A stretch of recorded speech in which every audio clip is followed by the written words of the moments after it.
আমার সামনে রয়েছে গরুর দুধ, যা 2 দিন পর্যন্ত ভালো থাকে। যদি এই দুধ গরম করে জমানো হয় তাহলে তৈরি হয় দই, যা 3-4 দিন অবধি ভালো থাকে।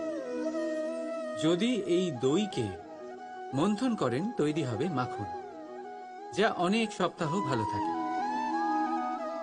আর যদি এই মাখন ফোটানো হয় তাহলে তৈরি হয় ঘি, যা বহু বছর ভালো থাকে। মানেটা বুঝলেন? তাপ আর মন্থন।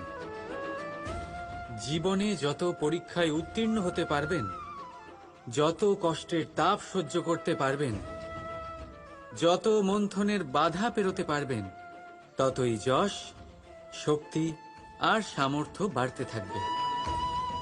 তাই কর্ম করুন, কঠিন বাধার সম্মুখীন হন, আর মন্থন করে মন শুদ্ধ রাখুন। মন প্রসন্ন হয়ে বলবে, রাজ